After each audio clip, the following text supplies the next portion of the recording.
السلام علیکم ناظرین، welcome to R S knowledge. دوستو، دین اسلام ایک مکمل ضابطہ حیات ہے۔ اگر دوستو ہم اسلام کے مکمل اصولوں پر چلے تو نہ ہی روحانی فائدے حاصل کر سکتے ہیں بلکہ اس کو ایسے دنیاوی اور جسمانی فائدے حاصل ہو سکتے ہیں جو اس کو کسی اور مذہب یا رنگ و نسل میں حاصل نہیں ہو سکتے۔ مسلمانوں کو اللہ تعالیٰ نے وعدے کی شکل میں ایک ایسا تحفہ دیا ہے جس میں ماہ رمضان میں بھوک پیاس کی آزمائش دیتا ہے، بلکہ جیسی ایسی برائیوں اور بیماریوں سے دور رکھتا ہے۔ اللہ رب العزت نے ماہ رمضان کو رحمتوں کا مہینہ بلایا ہے۔ اس ماہ رمضان میں ہم مسلمانوں کو روحانی فائدے تو حاصل ہوتے ہی ہیں بلکہ ایسے فائدے بھی حاصل ہوتے ہیں جس کو دیکھ کر سائنس بھی حیران ہے۔ رمضان سب کو نصیب ہو۔ رمضان ایک خاص مہینہ ہے جو اللہ کی رحمتوں کو لینے کا ہے۔ بھوکا رہنا صحت کے لیے انتہائی مفید ہے۔ پہلی بات یاد رکھو، بھوکا رہنے سے صحت کو کوئی نقصان نہیں ہوتا۔ نبی صلی اللہ علیہ وسلم نے کھجور کو پاکیزہ پھل قرار دیا ہے۔ اگر ہم اس رحمت والے مہینے کو فائدے گننے پر بیٹھ جائیں تو شاید یہ ویڈیو بھی کم پڑ جائے، پر آج ہم اس ویڈیو میں کچھ ایسے بڑے فائدے بتائیں گے جس کو سن کر آپ شکر ادا کریں گے کہ اللہ تعالیٰ نے آپ کو مسلمان پیدا کیا، اور اس سے بڑھ کر آپ شکر ادا کریں گے آپ کو اللہ تعالیٰ نے روزے کا تحفہ دیا۔ تو ویڈیو کے ساتھ آخر تک ضرور بنے رہیے گا۔ آپ دیکھ رہے ہیں آر ایس نالج اور میں ہوں آج آپ کا ہوسٹ سمیع اللہ۔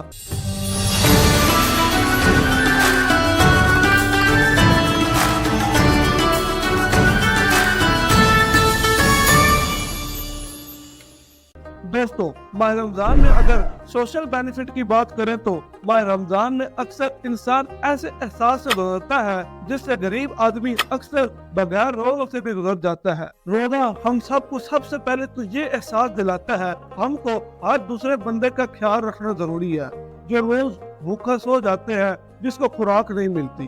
روزہ ایک ایسی چیز ہے جو پوری امت مسلمہ کو ایک ساتھ کھڑا کر دیتی ہے، چاہے امیر ہو یا غریب ہو۔ ہر کوئی افطاری کے بعد تراویح کی نماز کے لیے پورے رمضان مسجد کا رخ کرتا ہے، اور یہی چیز ان مسلمانوں میں بھائی چارہ پیدا کرتی ہے اور آپس میں محبت پیدا کرتی ہے۔ اور اس کے بعد اگر فزیکل بینیفٹ کی بات کی جائے تو ایک ماہ وقتی کھانے پینے سے گریز کرنے پر ہم کو بہت سے جسمانی فائدے حاصل ہوتے ہیں۔ یہ انسانی جسم دنیا کا سب سے پیچیدہ ترین مشین ہے، موسٹ کمپلیکیٹڈ اسٹرکچر ہے جس میں 10 سسٹم کام کر رہے ہیں۔ اسکیلیٹل اسٹرکچر ہڈیوں کا یا ڈائجسٹو سسٹم، سانس کا 78 آرگن، مختلف جز، آنکھ، جگر، دل، گردہ اور 5.6 لیٹر خون جو گردش کرتا ہے پورے جسم میں، جو دن بھر میں 12,000 میل کا سفر طے کر لیتا ہے، اور 37 کھرب کھلیے انسان کے جسم میں سیل ہے۔ اور اب میڈیکل سائنس کی ساری تحقیق پر کر دیکھ لیں، روزہ انسان کو ریفریش کر دیتا ہے اور سب کو پھر سے تازہ دم کر دیتا ہے۔ اب دیکھیے نا، کھانا ہضم ہونے کے لیے ڈائجسٹو سسٹم کا بڑا اہم کام ہے۔ جب آپ کھانا کھاتے ہیں تو پیٹ میں مشین چلنا شروع ہو جاتی ہے، ایملیس، لائبیز، بائل، گیسٹرک جوس اور سارے انزائم آتے ہیں اور کھانا ڈائجسٹو کرتے ہضم کرتا ہے۔ کیونکہ اس وقت کام ہو رہا ہوتا ہے تو خون کا دباؤ پیٹ کی طرف بڑھ رہا ہوتا ہے، اور پیٹ کو جب پورا خون نہیں ملتا تو وہ تھوڑا ادھر ادھر سے چوری کر لیتا ہے خون، کیونکہ یہاں کام ہو رہا ہوتا ہے۔ مثال کے طور پر سمجھتے ہیں کہ جب انسان کو غصہ آتا ہے تو خون کا بہاؤ ہاتھوں کی طرف بڑھتا ہے، کیونکہ جب غصہ آتا ہے تو دماغ سگنل دیتا ہے ہاتھوں کی طرف خون کو دباؤ کو، کیونکہ اس وقت ہاتھوں کو طاقت کی ضرورت ہوتی ہے۔ اور یہ مشین تو سارا دن چلتی رہتی ہے، ہم کہاں رکتے ہیں، کبھی یہ کھا کبھی وہ کھا، اور ہر وقت ہر انسان ہر 2 گھنٹے کے بعد کچھ نہ کچھ کھاتی رہتا ہے۔ لیکن روزے کے دوران یہ مشین رک گئی، پیٹ میں کھانا نہیں ہے تو دماغ کو اب موقع مل گیا ہے کہ دوسرا کام کرے، اور اب وہ طاقت جو یہاں لگ رہی تھی اب وہ طاقت دیگر کاموں کی طرف لگے گی، جس میں ایک اہم ترین کام ڈیپ ٹاکسک فنکشن ہے، جسے یعنی جسم سے زہریلے مواد کا اخراج۔ اور یہ جاپنیز سائنسدان یوشیموری اوسامی کی تحقیق ہے، لائزم سوم ریسائیکل۔ جب مشین چلتی ہے اس میں فاضل مواد، ٹاکسک مٹیریل، جو زہریلی چیزیں پیدا ہوتی ہیں، جو گند پیدا ہوتا ہے، ایک تو یہ کہ وہ اس گند کو نکال دیتا ہے۔ For example, if you have the cell that has the effect on the autophagy, various harmful or excessive materials pile up in the cell. So it goes to the health problem. اور روزے کے اندر ایک special recycle machine active ہو جاتی ہے، اور وہ کیا فاضل اور گندا مواد جو کہ فائدہ مند چیز میں تبدیل ہو جاتا ہے۔ جیسے آپ اپنے کپڑے کو پھینک دے تو وہ آلودگی کا سبب بنے گا، گندا پڑا رہے گا، لیکن اگر وہ پرانا کپڑا ہم کسی فیکٹری کو دے دیتے ہیں اور وہ فیکٹری اس پرانے کپڑے کو بالکل نیا کر دے گی تو کیا ہی بات ہے۔ تو اسی طرح روزہ انسان کے جسم میں ایسی فیکٹری کی طرح ریسائکلنگ کرنا شروع کر دیتا ہے اور فضول مادے کو فائدے مند میں تبدیل کر دیتا ہے۔ اور دوستوں، ویب ایم ڈی کے ایک پبلش آرٹیکل کے مطابق ڈسپلن ہنگر نظم و ضبط کے ساتھ ذہن کا بنا ہوا، صبح کھاؤ اور پھر کچھ گھنٹے بھوکا رہو اور پھر آخر میں کھاؤ۔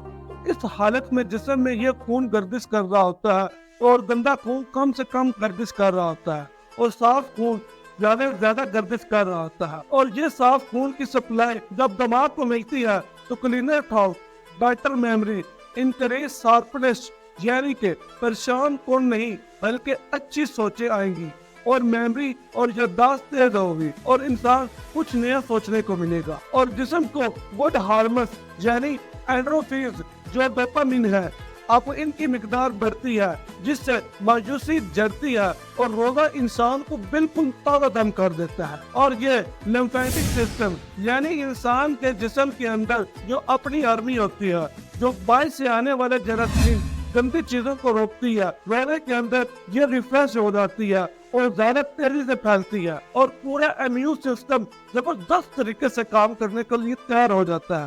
یہ بات تو بالکل کلیئر ہے، روزے میں انسان کے اندر برداشت پیدا ہوتی ہے، فوکس اور مائنڈ فلنس۔ آج جو دنیا میں بڑھتی بیماریوں کا سونامی ہے، اوور تھنک کی وجہ سے انسان زیادہ سوچ رہا ہے، بہت سی سوچیں انسان کو ادھر ادھر بکھیر رہی ہیں۔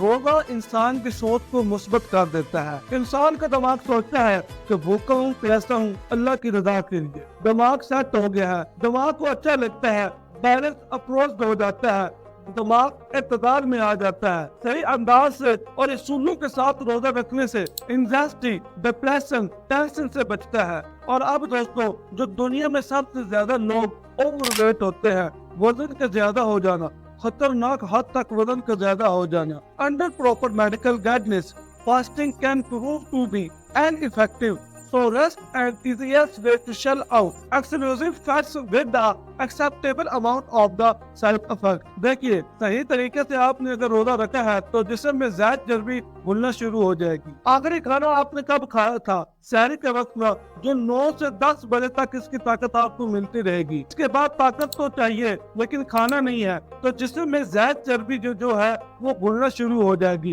تاکہ انرجی ملے۔ اور وسیریل فیٹ جو کہ اندر کے جسم کے اندر اعضاء ہے، اس کے اوپر جو چربی پھیلی ہوئی ہے وہ خطرناک حد تک وہ گھلنا شروع ہو جائے گی۔ لیکن یہ اس صورت میں ہوگا جب آپ اعتدال اور میانہ روی اختیار کریں گے۔ ایسا نہ ہو کہ جب آپ نے افطاری میں کھانا کھایا، پکوڑے، سموسے، فروٹ چاٹ وغیرہ کھائی اور پھر تھوڑی دیر بعد کھانا بھی لے رہے ہیں، تو پہلے والا کیا تھا؟ کہتے ہیں کہ وہ افطاری تھی اور اب ہم کھانا کھا رہے ہیں۔ اس کے بعد رات کو پھر سحری کرنی ہے، یعنی کہ سحری اس لیے کھا رہے ہیں کہ پورا دن بھوکا رہنا ہے، اور افطاری اس لیے زیادہ کر رہے ہیں کیونکہ سارا دن بھوکا رہے ہیں۔ تو اس طرح کریں گے تو ڈسیبل وے لاس نہیں ہوگا بلکہ ان ڈسیبل وے گین ہو جائے گا، اور وزن کم نہیں بلکہ وزن زیادہ ہو جائے گا۔ تو واقعی بات ہے کہ neuro protective, cardio protective, brain protective, ان سب کی ایک ایک عضو کی ٹیوننگ ہو جاتی ہے۔ رمضان المبارک میں آپ روزہ رکھیں احتیاط کے ساتھ،